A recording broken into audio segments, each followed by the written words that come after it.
Osio Nagad, Jennifer Lauren Dawado. Hello, everyone. I'm Jennifer Lauren, Cherokee Nation citizen and host of Osio Voices of the Cherokee People and Senior Director of Cherokee Film.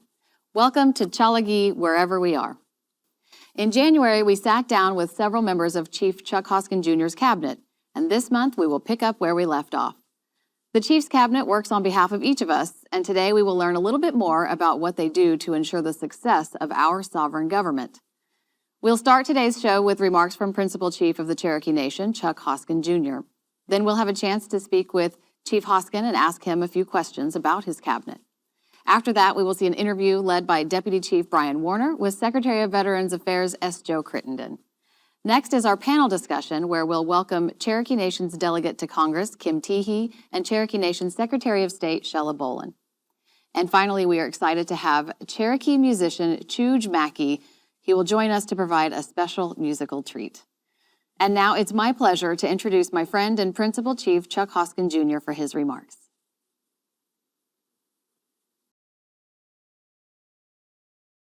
Osio friends, in the previous episode of Cherokee Wherever We Are, we learned about a few of our cabinet members, and today we'll continue that conversation. It's so important for Deputy Chief Warner and me to have a cabinet with experience in policy development, resource management, and project oversight. None of our accomplishments would have been possible without the talented and hardworking team around us. The most powerful choice any leader can make is to surround him or herself with good people.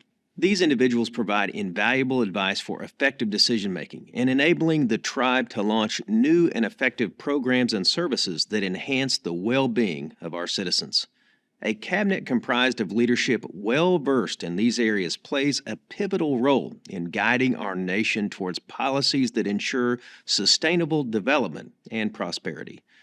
Cherokee Nation often engages with external entities, emphasizing the need for a cabinet skilled in negotiation and intergovernmental affairs. Successful collaborations with federal, state, and local governments, nonprofit organizations, and businesses are essential for the success of our tribal government and for Cherokee citizens.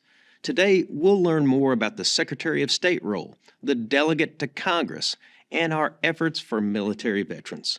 Shella Bowlin's appointment as Secretary of State marks a strategic move towards injecting new perspectives into Cherokee Nation's government. With an impressive career anchored in Cherokee Nation businesses, she brings unique expertise and vision to our team. Cherokee Nation Delegate to Congress Kim Teehee is well known for her advocacy for Indian country, and her extensive experience makes her a powerful voice for our sovereign rights. She will be a strong voice for Cherokee Nation in the U.S. House. S. Joe Crittenden continues to provide essential guidance and leadership as the Secretary of Veterans Affairs. He's a public servant with great integrity and passion for our people. These leaders embody the values and vision that guide us at Cherokee Nation. I'm proud to work with them and the many other skilled and caring Cherokees during my time in office.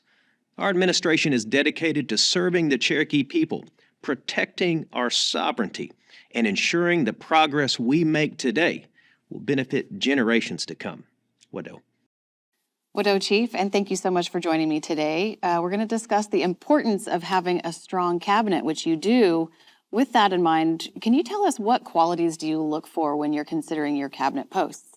I think the most important quality is that they need to be driven to serve. I mean, there needs to be something that you can observe in how they approach the position they had before they were in the cabinet. Do they have a heart for their fellow Cherokees? I mean, the other aspects of being a cabinet member, some of those things can be developed over time, but you have to come in really with this mission and passion to serve. So if we start with that, the rest of it, I think, follows along nicely. Great.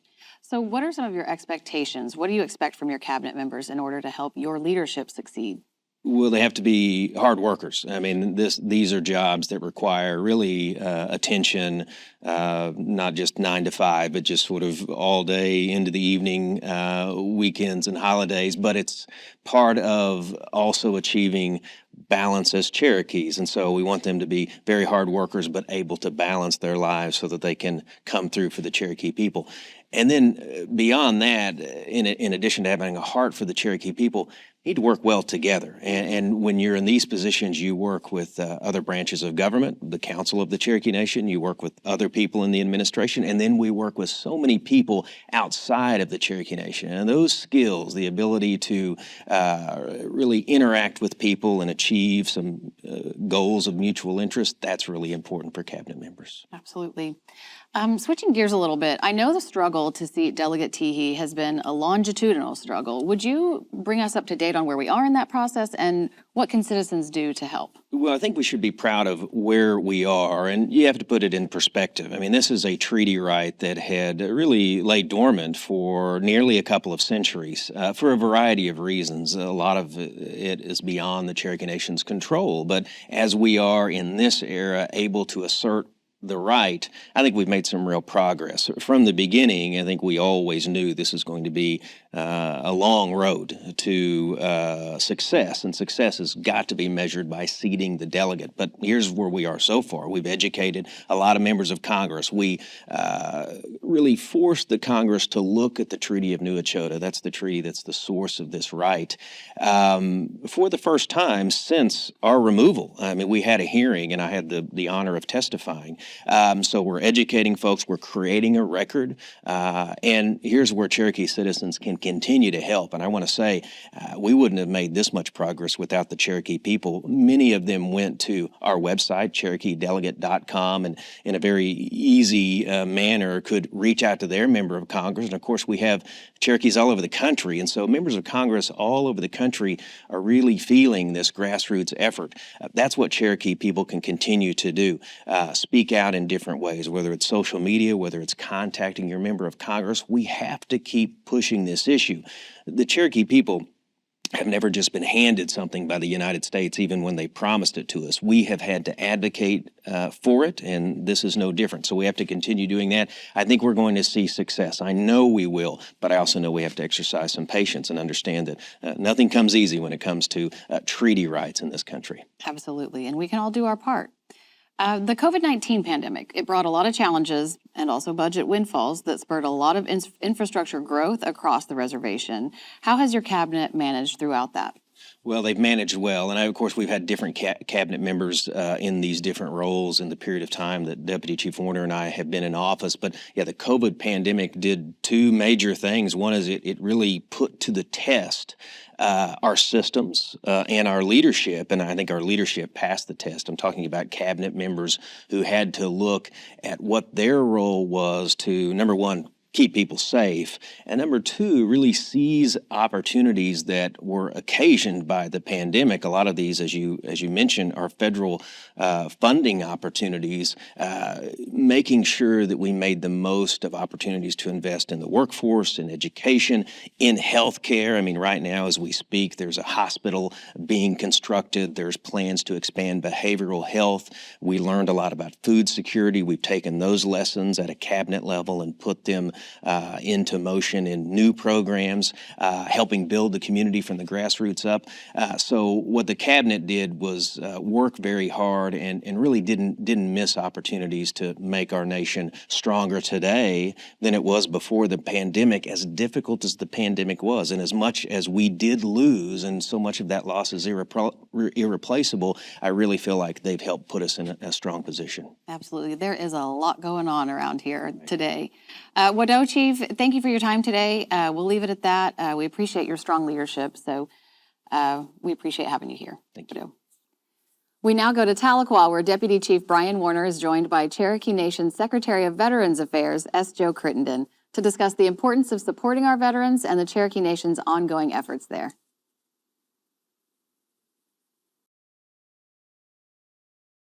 CO, I'm Bryan Warner, Deputy Principal Chief of the Cherokee Nation, and today I'm joined by Mr. S. Joe Crittenden. Currently, S. Joe Crittenden serves as our Secretary of Veterans Affairs, but before he served in this pivotal role that we have today, he served 2 terms as a Tribal Council member, 2 elected terms as the Deputy Principal Chief, and a piece in there as our Principal Chief of the Cherokee Nation. Mr. S. Joe Crittenden is widely known for his character and his integrity around the home area of Peavine, Oklahoma, situated in Adair County on the Cherokee Reservation. but also he is known for his support that he has for our military men and women that serve currently in the military and our veterans that have served. You know, when you take a look at the overall piece of work that Mr. S. Joe Crittenden has done, not only is he a community-based man, not only is he a man of faith, but he's also a man of integrity that learned to hone his craft while he also served in the U.S. Navy. Tell me a little bit more about your service in the U.S. Navy. Vietnam was heating up. I was 19 and a half, and I was afraid, most of us in my age were afraid we were going to get drafted or didn't want to get drafted. So Dad had told us, if you think you're going to be drafted or need to join the service, go in the Air Force or the Navy. And I said, why is that, Dad? And he said, because if you want hot food, a bed to sleep in, and a place to take a bath, you better get in one of those branches, not the Army or the Marines. And so, in April of '64, I joined the U.S. Navy. Went to San Diego for boot camp, stayed in San Diego for radio school, went to Guam for a year and a half, and then I got to go down to Long Beach and get on a ship, the Princeton LPH-5. It was an amphibious assault ship, had helicopters and Marines. And I went on one cruise, and I'm not all that big on cruises, Deputy. I wound up in a war zone over at Vietnam. But you know, we done what we could. We done what we were ordered to do, and we got back home. And the Navy was good for me. I enjoyed the Navy. It provided, you know, it brought me up. It grew me up, and it provided the GI Bill for me to go to school on when I got back home. So the Navy was good. I'm proud I served this country. Let's shift gears and let's talk a little bit about your service to the Cherokee Nation citizens, who I know you're proud of that as well. So when I came back home from the service, I got a job with the Cherokee Nation when Chief Keeler was chief. And so through the years, I've got to work and serve with every chief we've had in one form or another, on a board or as an employee. And that goes back, that's a long time. That's 5 decades back there.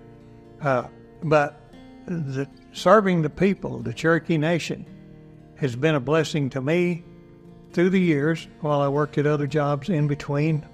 And of course, I look at the Veterans Service, the Secretary of Veterans Affairs that I do now, I call it the icing on the cake, Deputy.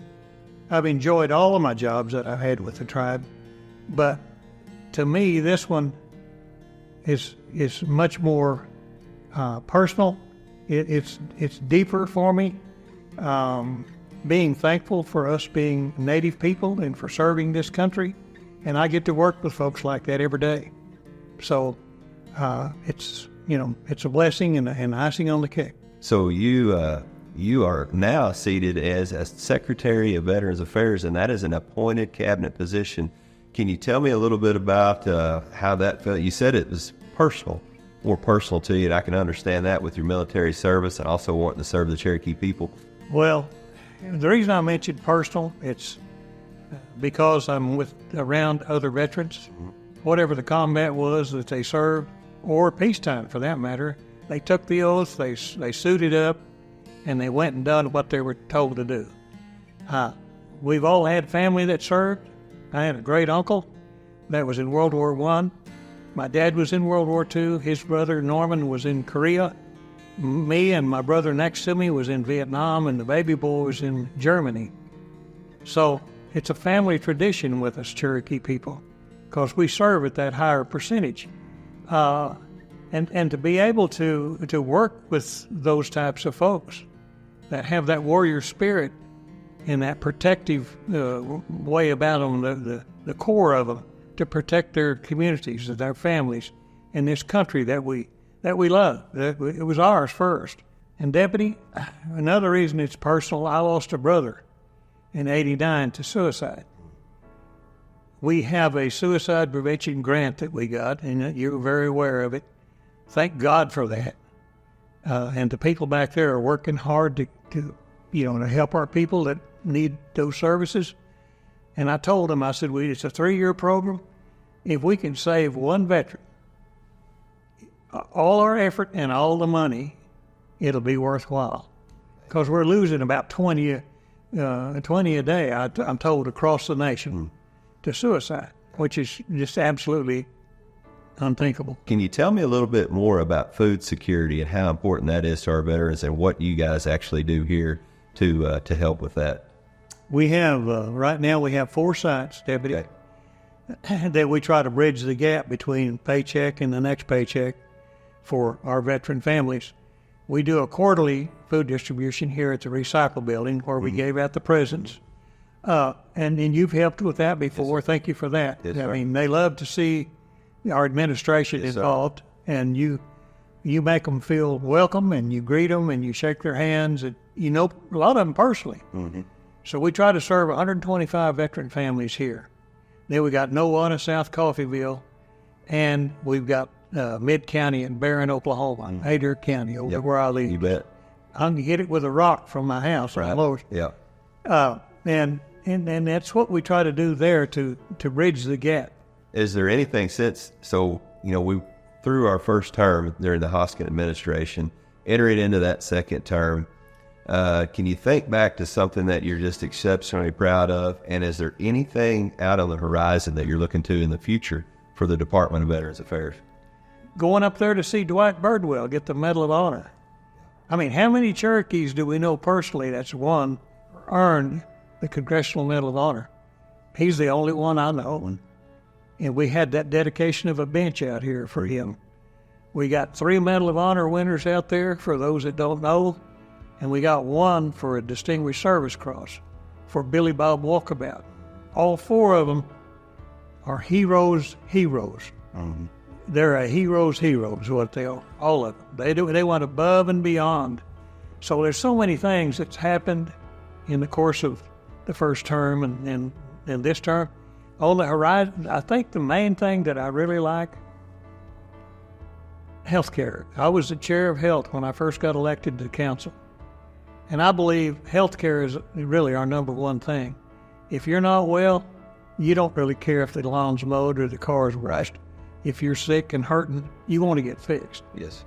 So that agreement we have with the VA, because of some hard work from Chuck Sr. and some of the VA folks that got together and said, hey, we're going to keep that footprint here in Veneta because we've got those veterans that come here, they don't want to go nowhere else.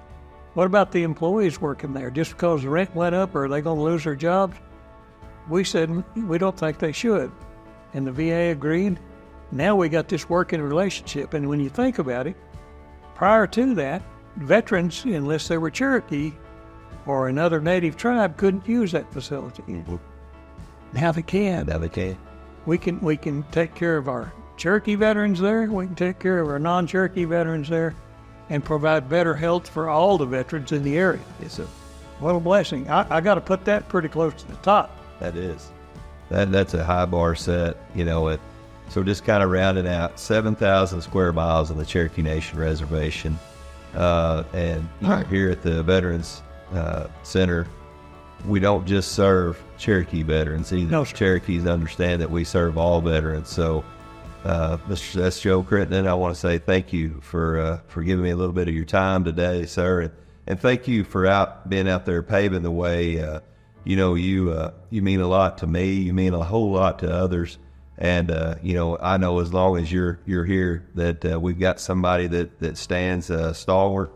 We've got somebody that's consistent. We got somebody that's punctual. And that's the number one thing that our veterans expect, and that's the number one thing that our Cherokee citizens expect. So, sir, wado to you. Thank you.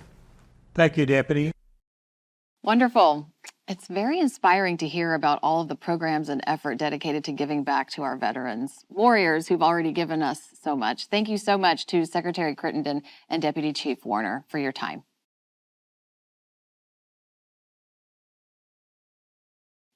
Okay, now I'd like to welcome Cherokee Nation Cabinet members, Secretary of State Shella Bowlin and Delegate to Congress Kim Teehee. CO Naga, thank you so much for being here with us today. Thank you for having us. It's our pleasure. We'd like to talk today a little bit more about yourselves, but also about the missions of your respective departments and your personal visions for those. So, Secretary Bowlin, we will start with you today. Tell us about your background and what path led you to become the Secretary of State of the largest tribe in the U.S. Thank you, Jennifer. I am a proud Cherokee citizen. I was born and raised in the reservation. My family settled here prior to statehood in 1879 in Bowlin Springs, and our general store still runs today after more than 140 years. Wow. So I'm a graduate of Oklahoma State University in industrial engineering. I practiced in that field several years before returning to graduate school to pursue my MBA at Indiana University. After almost a decade, I wanted to return and come closer to home. That was 2004. State Question 712 was on the ballot to expand tribal gaming at that time. And so November 2004, that legislation passed. Just a few weeks later, I joined what was then Cherokee Nation Entertainment and now Cherokee Nation Businesses. So I have been there almost 19 years before I was confirmed as Secretary of State, focused on the growth of the business portfolio. How that path happened, I will say I did not have that on my own journey, but I had been supporting Cherokee Nation using my skills that I applied on the business side as requested for most of the administration during my tenure at CNB. So how it actually happened, Chief Hoskin and Deputy Chief Warner decided to nominate me, and ultimately the Tribal Council confirmed me. I'm very honored to serve in this role for the next 4 years. Oh, yeah, I mean, that's a very impressive resume, and we are lucky to have you. Thank you. Delegate Teehee, how about you? What has been your career path to this position? Well, I'm blessed to still have my parents with me. They are Cherokee first language speakers and grew up in the Cherokee Reservation.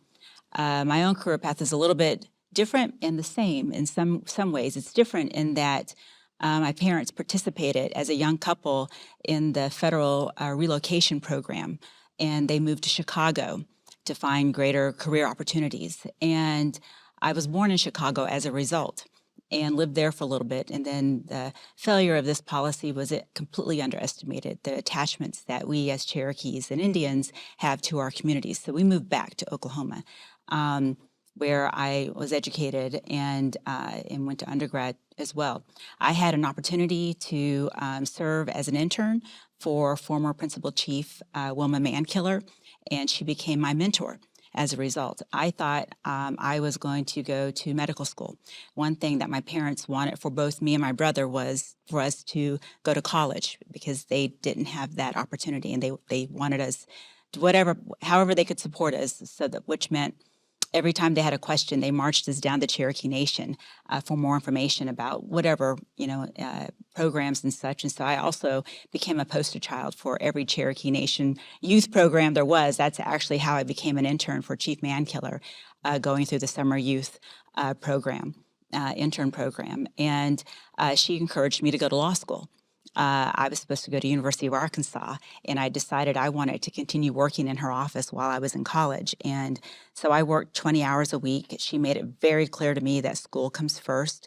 Any exam, any papers, just let her know, and I could use my work day to study or to finish a paper. She was adamant about that. She also, at the time, was encouraging me to go to law school. She had said that the states are starting to assert some authorities over the tribes and on their lands, and these are landing in the courts, and the outcomes are becoming more complicated, and it would benefit me to have a law degree so I could appreciate the law and the cases coming down. What she said so long ago is still true today, holds true absolutely. She also encouraged me to go to Washington, D.C. She said that the tribe would always be here, and it would welcome me back one day, but I should go away, get the skill sets that would encourage me, and that would allow me to assist the tribe one day. So I did that. I went to D.C. for nearly 20 years, working in various capacities from political to working as the first ever senior advisor to the newly established then bipartisan Congressional Native American Caucus in the House of Representatives, where I educated members of Congress about Indian tribes, held briefing sessions for staff, got to learn about that legislative process. And when I joined as a staff member in the House of Representatives, a lot of anti-Indian bills were starting to pass out of the House to be defeated in the Senate. It kind of became an era where tribes were starting to stop going to the House of Representatives for assistance. They were focused on the Senate because there was success in defeating these proposals. By the time I completed my tenure at the House of Representatives, having been a Hill staffer for nearly 12 years, I led the charge to defeat every anti-Indian proposal.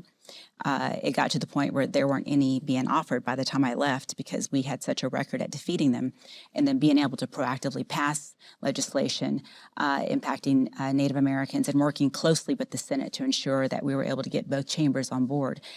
That led to some, familiarity with who I was in D.C., and ultimately I had an invitation to interview to be the first ever policy advisor to the incoming president of the United States, Barack Obama, who appointed me to be the first ever senior policy advisor on Native American affairs in the White House Domestic Policy Council. And in that role, my job was to work with all the cabinet secretaries to develop and implement federal Indian policy. And then I called upon my skill sets that I learned when I worked in Congress to get proposals not only developed, but also to get the administration support and then to pitch those proposals to Congress and such. And so, in true to form, I had spent many years in D.C. and I started getting calls back from not my parents, but from people I knew here. Am I interested in coming back home?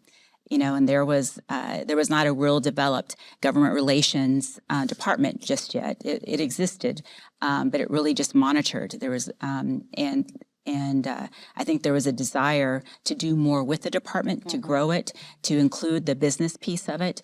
And so I found that to be very challenging, but also I felt ready and prepared to do something like that. So my job today is to serve as Senior Vice President of Cherokee Nation businesses over government relations, and then I serve as a Director of Government Relations for the tribe, and I oversee all of the tribe's federal and state, local, any kind of engagement and any kind of advocacy on behalf of the nation for them. So that's been my career path.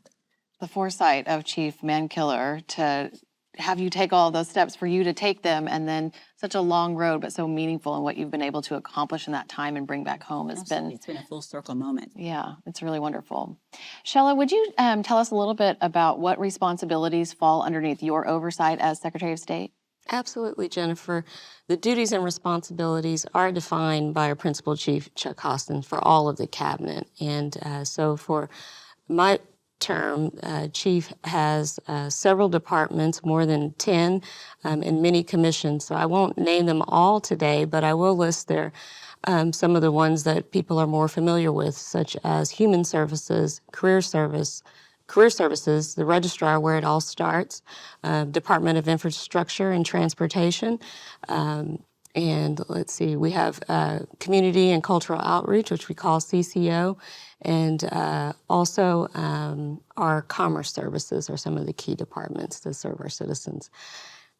And I also have a great staff, a great team, great leaders, executive directors who have served for many years in the roles, and they've developed great teams. Something new this term is 2 Deputy Secretary of State roles that Kanan Duncan and Tara Lee Montgomery have filled. They have a passion. They have served the nation for many years. So I'm elated to have them to work along with, as they have that knowledge that I don't have at this time, working more on the business side.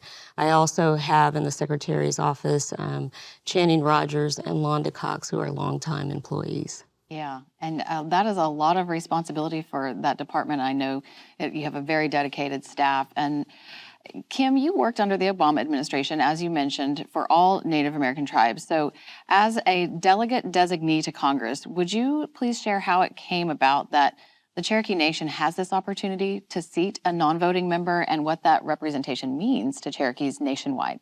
Sure. So I think it's important to go back into history a little bit. So in the early 19th century, the relationship between the United States and Cherokee Nation was pretty rocky.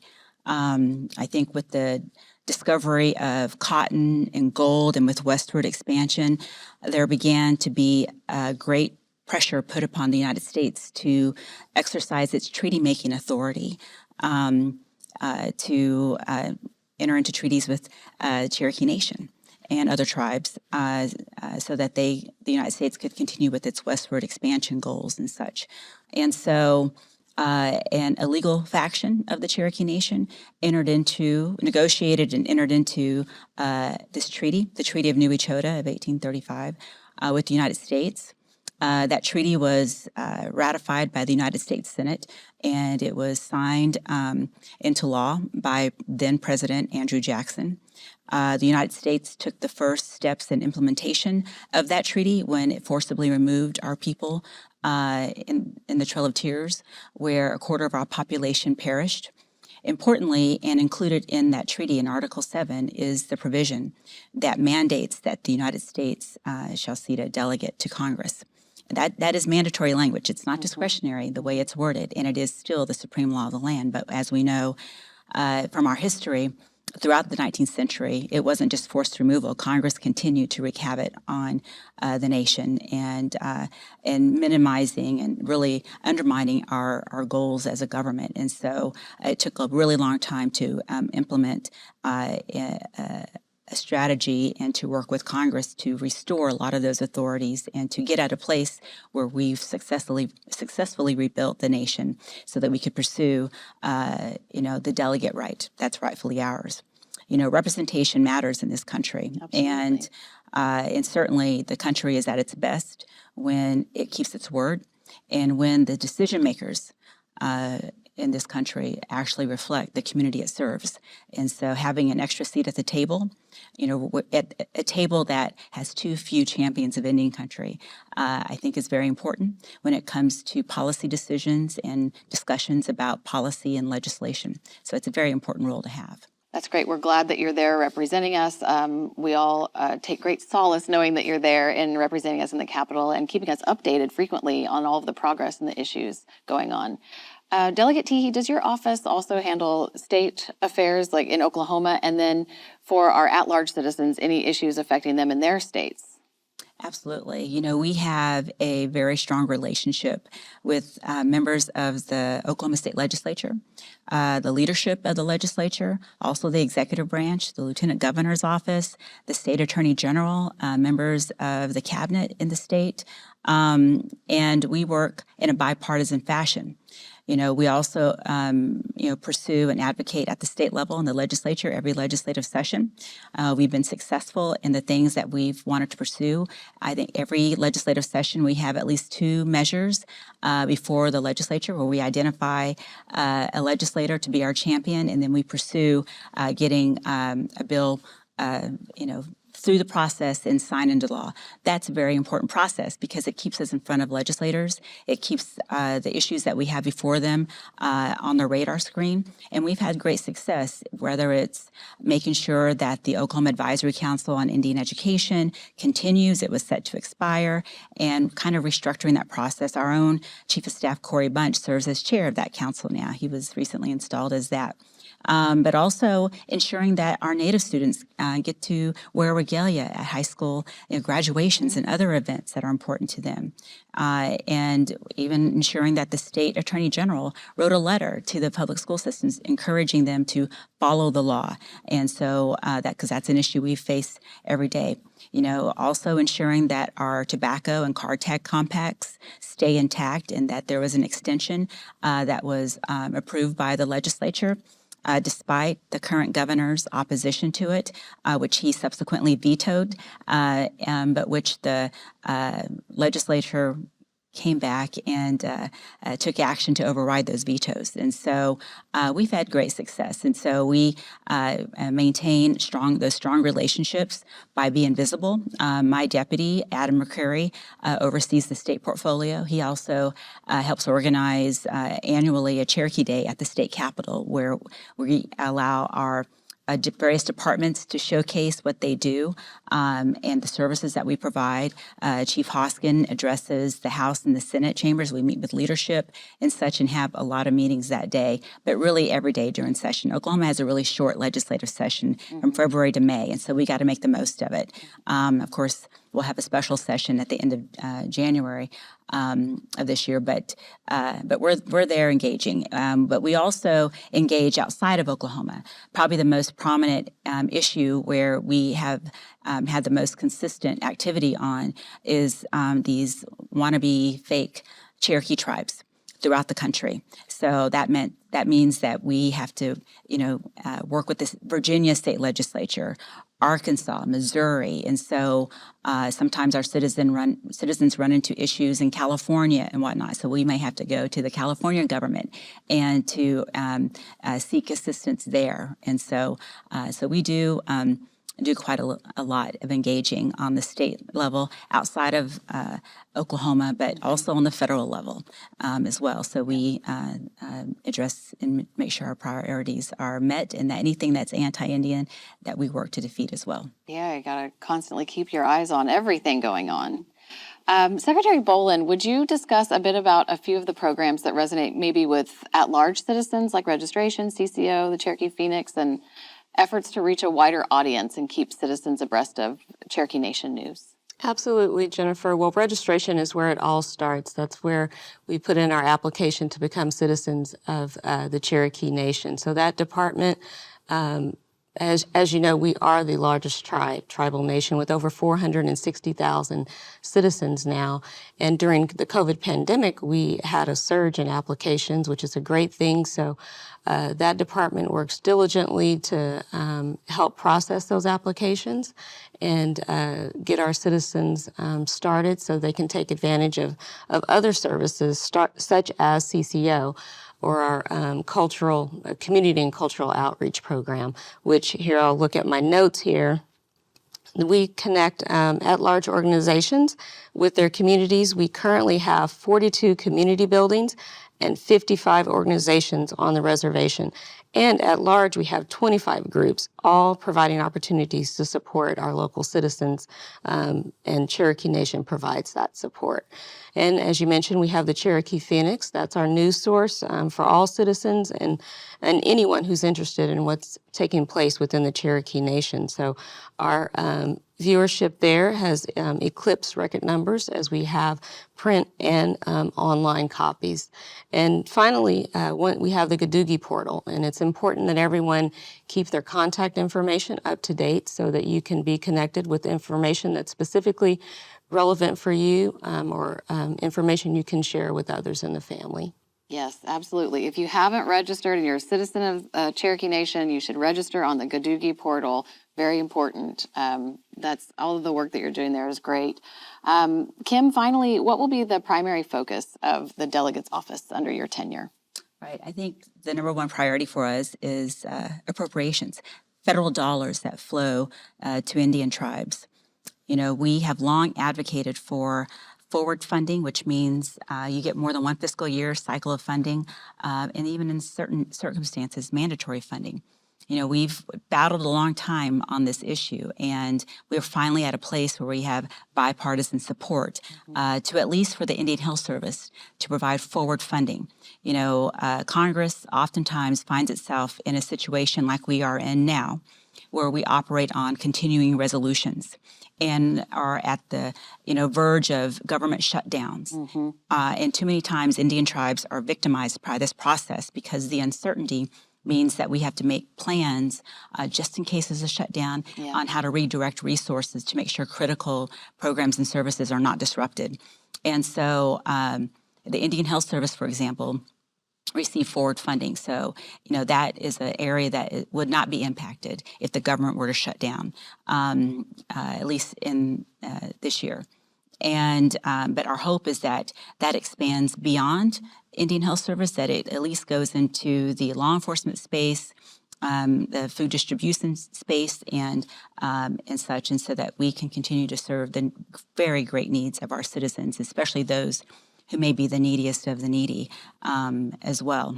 And so that would be number one priority. Of course, governments, we have cross-cutting needs like any other government. And so education, Farm Bill reauthorization, we're working with Congress on what our priorities are in the Farm Bill to better address food security issues. Housing, infrastructure, making sure that we have the resources and the authorities that are necessary in order to fill gaps in service, whether it's cell service or broadband service and such. And of course, always looking after the needs of our culture.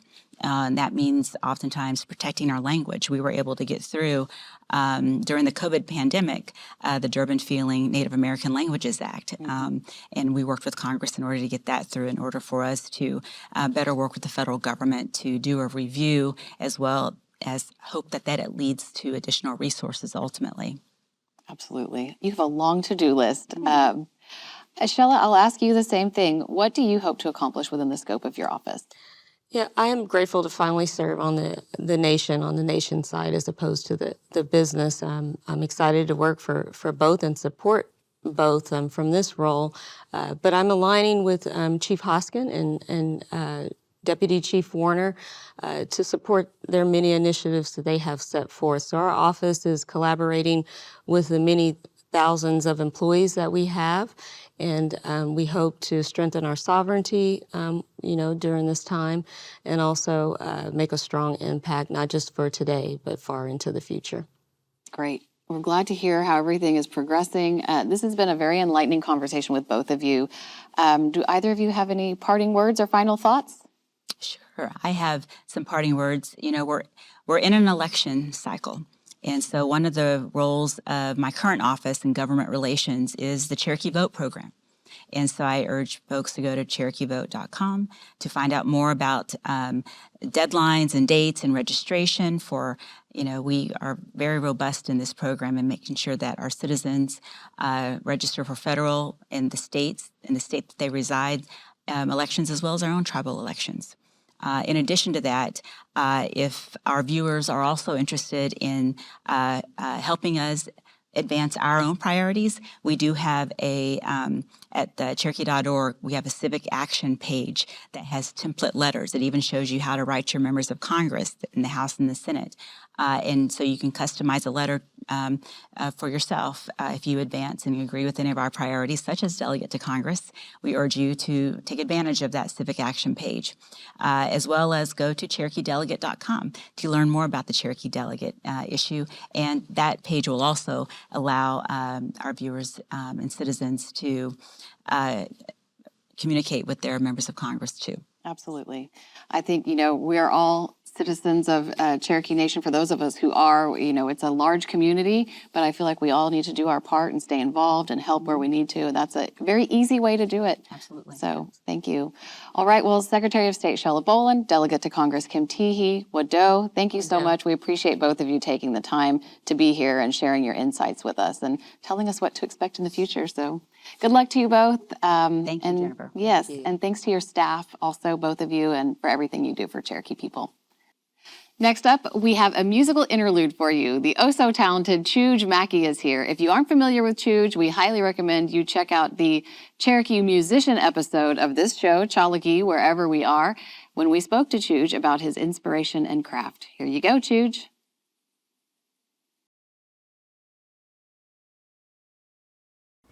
Yo, my name is Agarli Sieg Chooj Mackey. I sing Cherokee songs, and this is one of them called Inage Ojehi.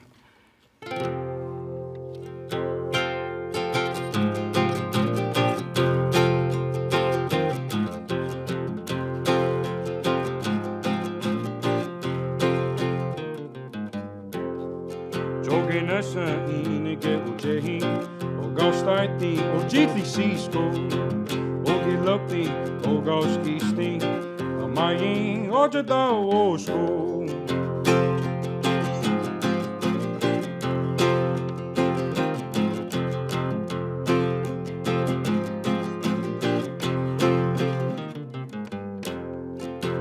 Gatis dojo flesko, Jistan doji tiho, the Yutan the Dega Hazy, I won't say ho, Toyota Daniel, we all need the gas time.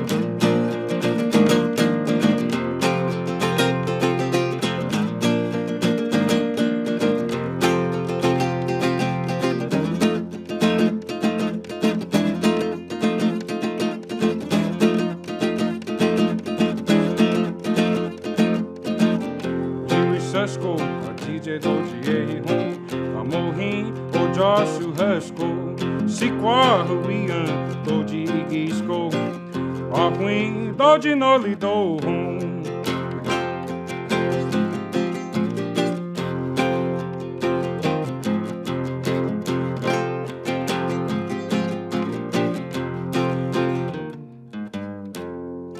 Jogenasa, Ineke Uchehin. Gostarti, Ojitli Sisko, Ogi Lukti, Ogoski Sting, Amayin, Ojada Osko.